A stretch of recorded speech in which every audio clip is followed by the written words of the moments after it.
Hi ಎಲ್ಲರಿಗೂ ನಮಸ್ಕಾರ. ಬನ್ನಿ ಅಮೃತಧಾರೆ ಸೀರಿಯಲ್ ಏನಾಗ್ತಾ ಇದೆ ಅಂತ ನೋಡಿಕೊಂಡು ಬರೋಣ. ಈ ಕಡೆ ಪಾರ್ಥ ಮತ್ತು ಭೂಮಿಕಾ ಇಬ್ಬರು ಕೂಡ ತುಂಬಾ ಭಯ ಪಟ್ಕೊಂಡಿರ್ತಾರೆ. ಇನ್ನೇನು ಲಾರಿ ಕೂಡ ಎದುರಿಗೆ ಬರ್ತಾ ಇರಬೇಕಾದ್ರೆ ಪಾಪ ಪಾರ್ಥ ಧೈರ್ಯ ಮಾಡಿಬಿಟ್ಟು ಕಾರ್ನ ಲೆಫ್ಟಿಗೆ ತೊಗೊಂಡ್ಬಿಡ್ತಾರೆ. ಹಾಗಾಗಿ ಭೂಮಿಕಾ ಮತ್ತು ಪಾಪುಗೆ ಇಬ್ಬರಿಗೂ ಕೂಡ ಏನೂ ಆಗಿರೋದಿಲ್ಲ.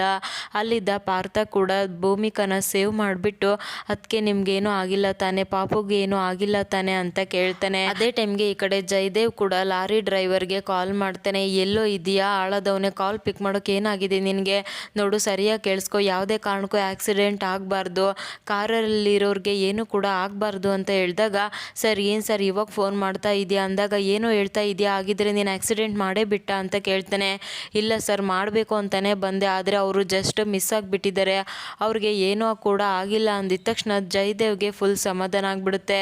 ಸರಿ ಆಯಿತು, ಯಾರು ಕೂಡ ನಿನ್ನನ್ನು ನೋಡಬಾರ್ದು, ಅಲ್ಲಿದ್ದ ಹೇಗಾದರೂ ಮಾಡಿ ತಪ್ಪಿಸ್ಕೊ ಅಂತ ಹೇಳ್ಬಿಟ್ಟು ಜಯದೇವ್ ಕೂಡ ಅವನ್ನ ಎಸ್ಕೇಪ್ ಆಗು ಅಂತ ಹೇಳ್ತಾ ಇರ್ತಾನೆ. ಅದೇ ಟೈಮಿಗೆ ಈ ಕಡೆ ಭೂಮಿಕಾಗಂತೂ ತುಂಬಾ ಗಾಬರಿ ಆಗಿರುತ್ತೆ. ಪಾಪ ಭೂಮಿಕಾ ಕೂಡ ಮನೆಗೆ ಬಂದಮೇಲೆ ಪಾಪನ ರೂಮಲ್ಲಿ ಮಲಗಿಸ್ಬಿಟ್ಟು ಈ ಕಡೆ ಆಕ್ಸಿಡೆಂಟ್ ಬಗ್ಗೆ ಯೋಚನೆ ಮಾಡ್ತಾ ಇರ್ತಾಳೆ. ಇದನ್ನೆಲ್ಲ ಯಾರು ಮಾಡಿಸಿದ್ದು ಅಂತ ನನಗೆ ತುಂಬ ಚೆನ್ನಾಗಿ ಗೊತ್ತು ಅಂತ ಹೇಳ್ತಾಳೆ. ಯಾಕೆ ಅಂದರೆ ಲಾರಿ ಬರೋದಕ್ಕೂ ಇಲ್ಲಿ ಕಾರಲ್ಲಿ ಬ್ರೇಕ್ ಫೇಲ್ ಆಗಿರೋದಕ್ಕೂ ಕರೆಕ್ಟಾಗಿ ಸಂಬಂಧ ಇದೆ ಅಂತ ಗೆಸ್ ಮಾಡಿಬಿಟ್ಟು ಎಲ್ಲ ಸತ್ಯ ತಿಳ್ಕೊಂಡಿರೋದು ಇವಾಗ ನಾನಲ್ವಾ, ನನ್ನ ಪ್ರಾಣ ತೆಗಿಬೇಕು ಅಂತಾನೆ ಅತ್ತೆ ನೋಡಿದ್ದಾರೆ ಅಂತ ಕೋಪ ಮಾಡಿಕೊಂಡು ಈ ಕಡೆ ಅವ್ರ ಅತ್ತೆ ಹತ್ರ ಮಾತಾಡಬೇಕು ಅಂತ ಕರೀತಾಳೆ. ಆವಾಗ ಶಕುಂತಲಾ ಕೂಡ ಫುಲ್ ನಗ್ತಾನೆ ಬರ್ತಾ ಇರ್ತಾಳೆ. ಎಷ್ಟು ಧೈರ್ಯ ಇದ್ದರೆ ನನ್ನ ಮಗು ಪ್ರಾಣನ ತೆಗಿಬೇಕು ಅಂತ ನೋಡ್ತಾ ಇದ್ದೀರಾ ಅಂತ ಹೇಳಿದಾಗ, ಏನು ಮಾತಾಡ್ತಾ ಇದೀಯಾ ಭೂಮಿಕಾ, ನಾನು ಯಾಕೆ ಅಂಥ ಕೆಲಸ ಮಾಡಲಿ, ನನಗೇನು ಗೊತ್ತಿಲ್ಲ ಅಂತ ಹೇಳ್ತಾಳೆ. ಸಾಕು ಸುಮ್ಮನೆ ಇರ್ತೀರಾ, ಇಷ್ಟು ದಿನ ನೀವು ಆಡೋ ಆಟನ ಯಾರು ಕೂಡ ನೋಡೋಕ್ಕಾಗ್ತಾ ಇರಲಿಲ್ಲ ಅಂತ ನಿಮ್ಮ ಮನಸ್ಸಿಗೆ ಬಂದಾಗೆ ಆಟ ಆಡ್ತಾ ಇದ್ರಿ, ಆದರೆ ಇವಾಗ ನಿಮ್ಮ ಬಂಡವಾಳ ನಿಮ್ಮ ಮುಖವಾಡ ನನ್ನ ಮುಂದೆ ಬಯಲಾಗಿದೆ, ಈ ಕೆಲಸ ಮಾಡಿರೋದು ನೀವೇ ಅಂತ ಹೇಳಿದ ತಕ್ಷಣ ಶಕುಂತಲಾ ಅಂತೂ ಭಯ ಪಡ್ದೇನೆ ಏನು ಮಾತಾಡದೆ ನಗ್ತಾ ಇರ್ತಾಳೆ. ಏನು ಮಾಡಿದ್ರು ಕೂಡ ಈ ಮನೆಯಲ್ಲಿ ಕೇಳೋರಿಲ್ಲ ಅಂತ ಅಂದ್ಕೊಂಡಿದ್ದೀರಾ ಅಲ್ವಾ, ಇವಾಗಲೇ ಹೋಗಿ ನೀವು ಮಾಡಿರೋ ಕೆಲಸನ ಗೌತಮ್ ಅವ್ರ ಮುಂದೆ ಹೇಳ್ತೀನಿ ಅಂದಿದ ತಕ್ಷಣ ಶಕುಂತಲಾ ನಗ್ತಾ ಇರ್ತಾಳೆ.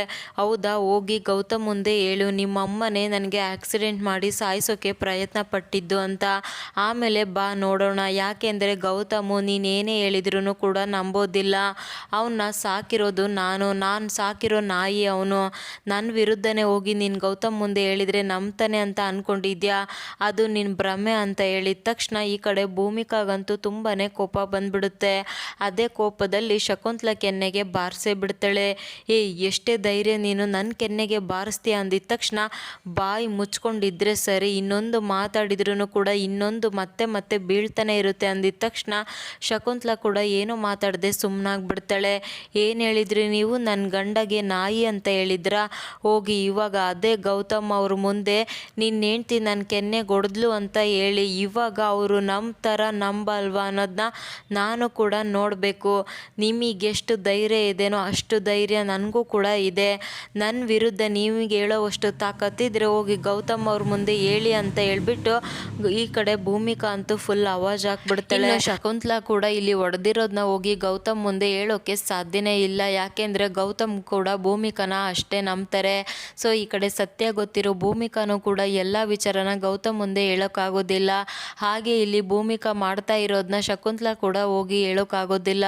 ಹಾಗಿದ್ರೆ ಭೂಮಿಕಾ ಯಾವಾಗ ಈ ಶಕುಂತಲಾ ಮುಖವಾಡನ ಗೌತಮ್ ಮುಂದೆ ಕಳಿಸ್ತಾಳೆ ಅಂತ ನೋಡಬೇಕು. ಬಟ್ ಇವತ್ತಿನ ಎಪಿಸೋಡ್ ಮಾತ್ರ ಸಖತ್ತಾಗಿತ್ತು ಅಂತಲೇ ಹೇಳ್ಬೋದು. Thank you so much every one.